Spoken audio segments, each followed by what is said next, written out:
Renan, até algumas semanas atrás, o MBL era, digamos, parte do governo Tarcísio, por meio da vice-liderança do governo na Assembleia Legislativa, ocupada pelo deputado Guto Zacarias. O Guto deixou a vice-liderança. Então eu queria te perguntar duas coisas sobre isso. Primeiro, que você esclarecer qual é a relação hoje do MBL com o Tarcísio. Vocês romperam com o Tarcísio, não apoiam mais o Tarcísio.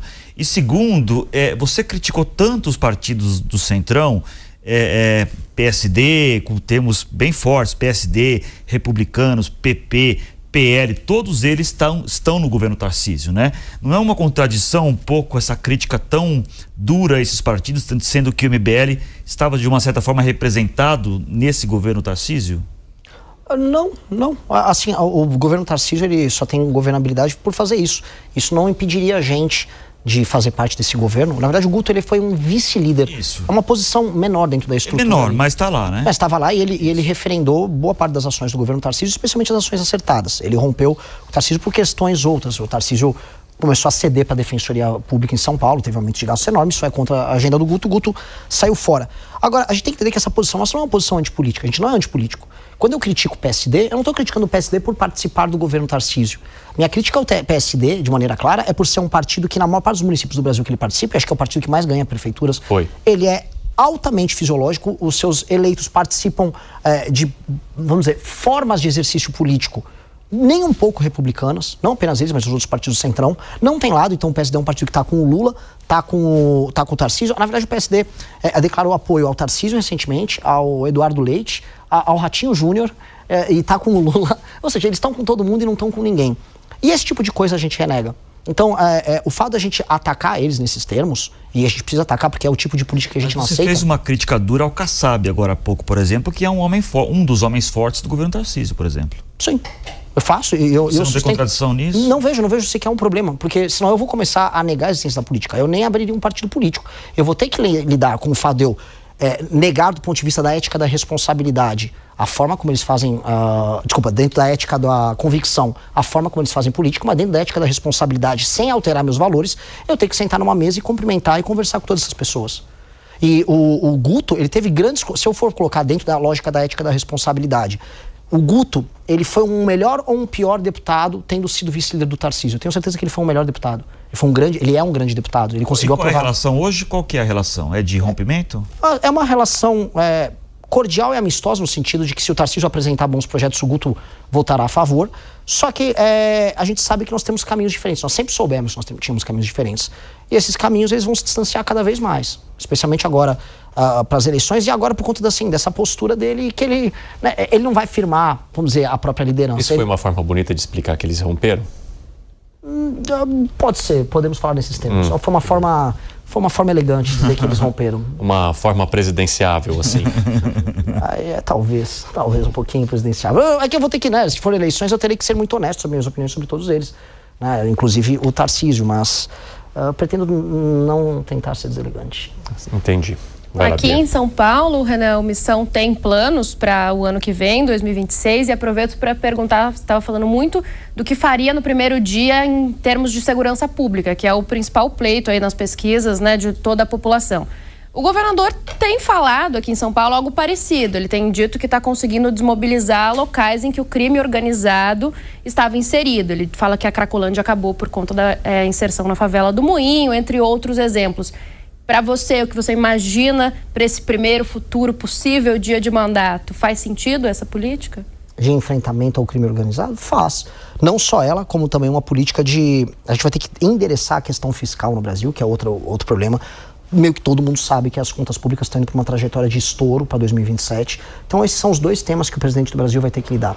E o convite que eu faço para todos os outros presidenciáveis é não só falar o que a gente está falando em termos de segurança pública. Porque hoje eles puxam a pesquisa, isso é legal de falar, isso é bacana. Eu quero saber o que eles vão falar sobre a reforma no Estado brasileiro, a reforma no orçamento brasileiro, que vai machucar privilégio de todo mundo. O Tarcísio, para citar um, ele, sem precisar, ele cedeu para a Defensoria em coisa de 300 milhões assim. Já é o segundo ou terceiro projeto que o governo manda beneficiando o privilégio da Defensoria, sem precisar muito. Como é que esse cara vai lidar com os privilégios do Judiciário? Como é que esse cara vai lidar, por exemplo, com as pressões que um governo vai sofrer para andar com reformas que vão precisar, por exemplo, tirar da Constituição os pisos para educação e saúde? Imaginem o tamanho do drama. Como esse governo vai lidar se ele tiver, por exemplo, que congelar eventualmente vencimentos tanto do BPC quanto da aposentadoria? Eu estou falando que o próximo presidente da República talvez terá que fazer isso. Esse será o caminho. Não é? É inclusive a PEC que o Kim protocolou. Eu falo, se eu for presidente, eu vou fazer isso. Eu vou fazer. Salário mínimo. Nós vamos ter que desindexar do salário mínimo tanto o BPC quanto a aposentadoria. E o Centrão vai querer te acompanhar nessa, Renan? O Centrão vai ter que acompanhar porque não vai ter dinheiro nem para pagar as emendas deles. Essa é a real. Não vai ter dinheiro para nada.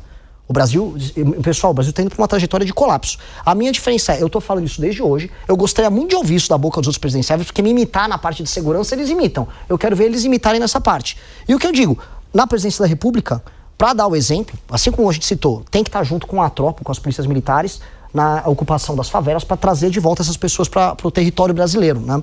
Ao mesmo tempo, o presidente da República tem que falar, eu vou fazer esse sacrifício junto com a população e junto com o funcionalismo. Se a gente for falar, a gente fala o tempo todo, vamos enfrentar o alto funcionalismo, vamos ter que alterar super salário, vamos ter que estabelecer um limite para o que é indenização, por exemplo, pro alto judiciário, né, para os juízes, etc. Só que o presidente da República e os ministros, haverá um tipo de coisa que não vai ser do ponto de vista orçamentário importante, mas é simbolicamente importante, que é falar, nós faremos junto sacrifício. Inclusive, eu acho que assim, por mais que soe bobo, porque eu comecei a achar essas coisas meio tolas, nesse sentido, com o sacrifício exigido, vamos ter que eventualmente cortar salários de ministros, os deputados da base vão mostrar sacrifícios, porque nós temos que apontar para todo mundo, se eu estiver fazendo sacrifício, vocês vão ter que fazer também. A arrogância, na maneira como você diz que estão te copiando? Não, porque é um dado da realidade. O Caiado foi, por exemplo, parlamentar por muitos anos. O Caiado, como ele mesmo falou aqui na Jovem Pan, ele está desde 86 na política e tem muito mérito no que ele está fazendo. Tem muito mérito. Ele lutou ali na Constituinte para defesa do direito de propriedade. Dito isso, ele nunca protocolou um projeto nessa linha. Por que do nada todo mundo está divulgando o direito penal do inimigo? Por quê? Eu fico curioso. Houve um fato ou foi o fato da gente estar viralizando o conteúdo e estar fazendo seminários? Porque não é o Renan especificamente, é no meu grupo. O Kim está falando disso, o Kim passou o projeto aumentando pena. Nós estamos endereçando essa agenda. A lei anti-Oruan, que todo mundo atacou à época, hoje o Oruan está preso.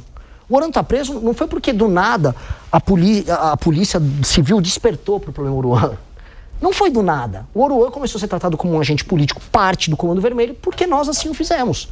Então todo mundo percebeu que nós tivemos liderança nesse processo e naturalmente as pessoas estão copiando, isso é normal. Eu conheço a equipe de rede social de praticamente todos esses caras, eles acompanham a gente, eles seguem a gente. E é natural, fico feliz que eles estão copiando, mas eu espero que não fique só na cópia marqueteira e não só naquilo que eles acham que dá voto. Eu quero ver na hora de falar das reformas. Vai lá, Musa. Você mencionou um ponto da segurança que realmente o Brasil ele está, para mim, numa situação extremamente crítica e o ser humano tem uma alta capacidade de normalizar tudo, né? Quem pode, nós podemos, você normaliza que você bota no preço de um carro que você tem que se blindar dentro dele, ou casas, enfim, a gente normaliza esse tipo de situação. Um dos países que eu estive, para mim um dos grandes ativos é viajar o mundo, um dos grandes que eu tive conhecendo e produzindo documentário foi El Salvador recentemente, para entender ali, falei com alguns ministros, Bukele e tudo mais, e eles chegaram numa situação obviamente muito mais caótica do que a situação brasileira, mas como você falou, são 25 milhões de brasileiros que perderam simplesmente o território onde a máquina pública simplesmente não entra, né? E ali eles tiveram que partir para um lado mais radical. Para quem não conhece, basicamente, se eu morava numa comunidade e você na outra, tem duas gangues, né? A 13 e a 18. Se eu atravesso a rua e não faço parte de uma gangue, você também, eu dava um tiro na minha cabeça e meu corpo ficava lá e acabou, e ponto final. Talvez você acha que o Brasil já está chegando numa situação de narco-estado em alguns locais? E se sim, como é que a gente confronta sem uma mão firme? Porque, por exemplo, o Bukele, ele instaurou o estado de sítio e vem renovando isso a cada mês que passa. Como conduzir isso quando o outro lado não tem o menor de moralidade? Começando a pergunta... Me refiro ao crime, claro. Começando a responder a tua pergunta, eu vejo de duas maneiras a infiltração do crime organizado. Uma que eu chamo de horizontal, que é a territorial. Horizontal, então, você olha no mapa, você vê ali no horizonte, no Rio de Janeiro, tem até um mapinha, isso aqui é TCP, isso aqui é CV, isso aqui é ADA. E tem a vertical, quem pratica mais a vertical é o PCC, que é a infiltração institucional, tanto no setor público quanto no setor privado. Economia lícita. Eles estão entrando, então eles avançam nas estruturas hierárquicas da sociedade brasileira, não só do Estado. Enquanto, por exemplo, o Comando Vermelho é muito mais claro nesse avanço horizontal. Você vai ter que ter políticas para enfrentamento de ambos. políticas de inteligência para enfrentar. Havia, inclusive, um projeto ligado à ideia antimáfia, um PL antimáfia, foi até elogiado pelo Gaquia para enfrentamento, vamos dizer, a essa transformação das facções em máfia, e ao mesmo tempo a gente tem que ter uma legislação de combate muito clara para infiltração horizontal, que é, por exemplo, o que o Comando Vermelho faz. Não que o PCC também não faça, que eles não disputem. Para isso, você vai ter que ter marcos institucionais muito específicos e uma presidência da República forte em ação junto com os governos. Isto é diferente de El Salvador. El Salvador é uma nação pequena. Sim. É uma nação pequena. É uma nação em que, vamos dizer... 6 milhões de pessoas. A complexidade do caso brasileiro é muito maior. E o Brasil é institucionalmente muito mais complexo. Se a gente apresenta para um gringo a situação brasileira, ele vai ficar meio louco. Ele vai surtar. Mas dito isso, as polícias dispõem de meios, o governo federal dispõe de meios. Se você muda institucionalmente, você coloca a vontade política, você consegue endereçar. É completamente possível endereçar. Até porque o Brasil, antes dos anos 70, 80, que a gente começa a ver a criminalidade disparar, ele não era esse inferno todo. A gente pode até discutir os pressupostos que tornaram o Brasil tão perigoso. Ele não era todo esse inferno. Ele se torna. E a gente tem que entender por quê e como evitar de voltar a ser assim. E uma dica, assim, na minha visão, não para nessa questão repressiva. Até porque o próprio Bukele não para na questão repressiva e nós não devemos parar na questão repressiva. O uso da inteligência não é só para pegar os caras, mas é para entender quem é a mão de obra do crime. A gente tem uma pesquisa excelente da GV de 2007 que mostra o seguinte: jovens, em geral, sem pai, são vamos dizer, o perfil social mais óbvio de parar na estrutura do crime. Jovens, humildes, de famílias desconstruídas sem a presença paterna. Isso acontece nos Estados Unidos, isso é meio que padrão no mundo todo. No Brasil isso é muito claro. Esses jovens estão na periferia, esses jovens acabam sendo recrutados pelo crime organizado como uma mão de obra muito barata. Eles são, vamos dizer, a mão de obra que acaba morrendo no tiroteio. Eles são a maior parte das estatísticas, tanto do crime cometido quanto da vítima da violência. Tá? Esse jovem, ele tem que ter uma atenção especial. A gente sabe onde esses jovens moram. A gente sabe onde são essas periferias. E a gente precisa ter um tipo de educação, e nesse ponto eu sou a favor da militarização das escolas em regiões que nós vamos retirar do tráfico de drogas, para que esse jovem tenha um acompanhamento do ponto de vista da formação do caráter dele. Eu estou falando de um homem jovem, com a figura masculina ao lado dele, com bons exemplos de homens que vão ensinar como se portar, como agir diante da necessidade que o jovem tem de hierarquia na dinâmica social dele, que hoje é suprido pelo Oruan, pelo Pose, por essas tranqueiras aí. E aí ter um ensino técnico para que esse jovem saia da escola apto a ter um emprego, inclusive participar do processo de arrumar um emprego. Resolver esse jovem que está na periferia e que é usado de mão de obra barata do crime é resolver o problema, para além das leis penais mais duras que a gente tem que ter. Gostou do vídeo? Para mais vídeos como esse, se inscreva no canal Inevitável Cortes, deixe o like, comente abaixo o que achou, vire membro do canal por apenas R$ 3,99 e tenha acesso a benefícios exclusivos. Te vejo no próximo vídeo.